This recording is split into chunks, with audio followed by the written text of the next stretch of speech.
তো দেখুন ভিউয়ার্স বন্ধুরা, জেনিভা ডেলিসিয়াস ফুডের জেনিভা ফিরে এলো এই ভিডিওটা দেখানোর জন্যে যে কিভাবে আমি ফোড়নটা দিচ্ছি। আমি প্রথমে 2-4 চামচ, 2 বড় চামচের 3-4 চামচ তেল আমি নিয়েছি, সাদা সর্ষে একটু মিশিয়ে, আর একটা শুকনো লঙ্কা ফাটিয়ে, আর 1 টিস্পুন 1 চা চামচ সাদা গোটা জিরে।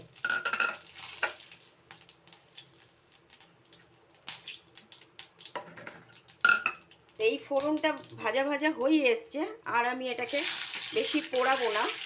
এইবার আমি মশলাটা যে পেস্টটা আমি ভিউয়ার্স বন্ধুদের বললাম, দেখালাম, সেই পেস্টটা আমি দিয়ে দিলাম। এবার এটাতে মশলাটা কষাতে থাকবো। তেল আজকে একটু ঠান্ডা ঠান্ডা আছে, একটু মশলা দিয়ে খেলে অসুবিধা হবে না। তো এইটাকে আমি কষাতে থাকবো।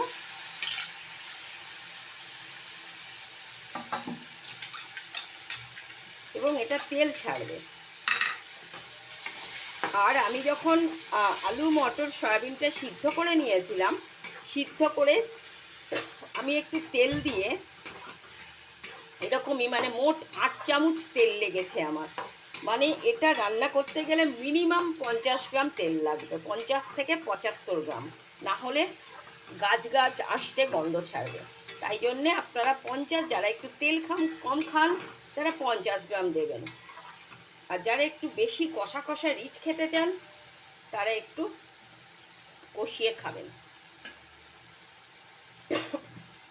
এই দেখুন, আমি এই মশলাটা একটু কষা হয়ে এলে আমি এতে 2টো টমেটো দিয়েই, এই যে আমি এটাকে যে বয়েল করেছিলাম, বয়েল করে যে ভেজেছি, তখন আমি ক্যাপসিকাম টমেটো দিয়েই ভেজেছি। আর 4 চামচ তেল দিয়ে এটাকে সেদ্ধ করে নিয়ে, সব কিছু সেদ্ধ করে নিয়ে, আলু বাদ দিয়ে আলুটাকে ভেজে নিয়েছি। আলু না হলে সেদ্ধ করলে গলে যাবে। তাই আমি মটর, ছোলা, সবুজ মুগ, সয়াবিনটা আলাদা গরম সেদ্ধ করে রেখেছি, আর মটর, ছোলা, সবুজ মুগটা কুকারে সেদ্ধ করে নিয়েছি, এতে তাড়াতাড়ি হয়। এইবার দেখুন আমার তেল ছেড়ে এসছে। আমি ব্যালেন্স করার জন্য, সুস্বাদু করার জন্য একটু চিনি দেব, সেটা আমি আগে এটাকে দিয়ে দেব।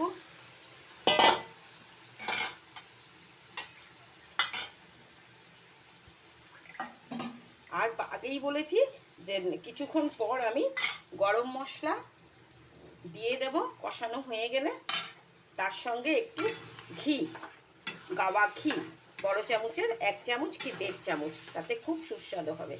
দেখছেন কি ডেলিসিয়াস। ভিউয়ার্স বন্ধুরা ফলো করুন, আমার রান্নাগুলো ভীষণ ফ্লেভার এবং ডেলিসিয়াস হয়। আমি এমনিতেও নিজে খুব খাদ্য রসিক, এবং মানুষকেও ভালো রান্না করে ধৈর্য ধরে, তাতে আমার কষ্ট হলেও আমার সহিষ্ণু ক্ষমতা আছে।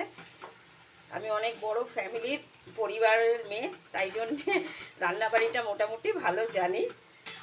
আমি আপনাদেরও সেভাবেই বলছি, অনেকেই রান্না জানেন, কিন্তু ডেলিসিয়াস ব্যাপারটা কিন্তু একদম আলাদা, এবং প্রতিটা রান্নার ডিফারেন্ট টেস্ট এবং ফ্লেভার আছে, সেইটা আমাদের নজর রাখতে হবে। প্রতিটা রান্নার ডিফারেন্ট ফ্লেভার, ডিফারেন্ট স্বাদ, টেস্ট। আর অ্যাকর্ডিং টু টেস্ট আমি তো আগেই নুন দিয়ে দিয়েছিলাম, নুন দিয়েই এগুলোকে ভেজেছি, সিদ্ধ করেছি। আপনারা যে যেরকম নুন খান সেটা দেবেন, কোনো অসুবিধা নেই।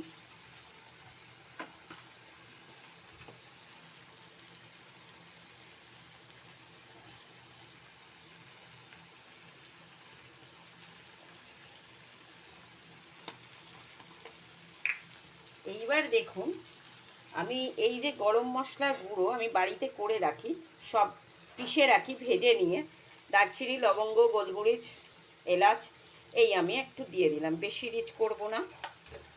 মশলা দিয়েছি এমনি, সবে মাত্র আজকে বৃষ্টি হয়েছে, কালকে বৃষ্টি হয়েছে নাইটে, রাত্রে, তাই জন্য একটু আপনাদের রিচ করে দেখাবার সাহস করলাম।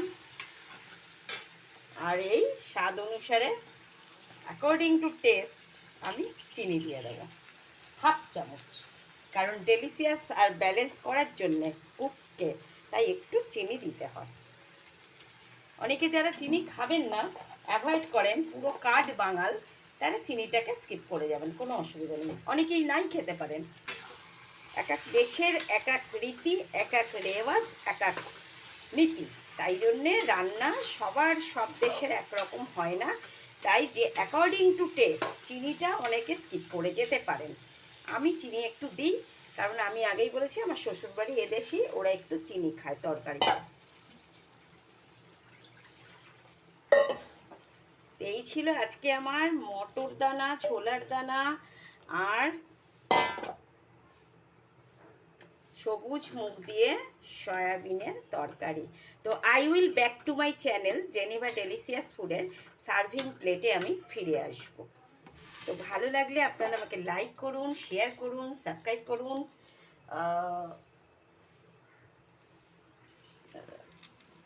লাইক করতে, শেয়ার করতে, সাবস্ক্রাইব করতে ভুলবেন না। এই যে দেখুন, আমি ঝর্ণা ঘিটাও দেব হাফ চামচ, হাফ টেবিল স্পুন, না দিলে এর স্বাদটাই আসবে না। তো আপনারা দেখুন, ভালো লাগলে আমাকে লাইক করুন, শেয়ার করুন, সাবস্ক্রাইব করুন। থ্যাংক ইউ সো মাচ, ধন্যবাদ।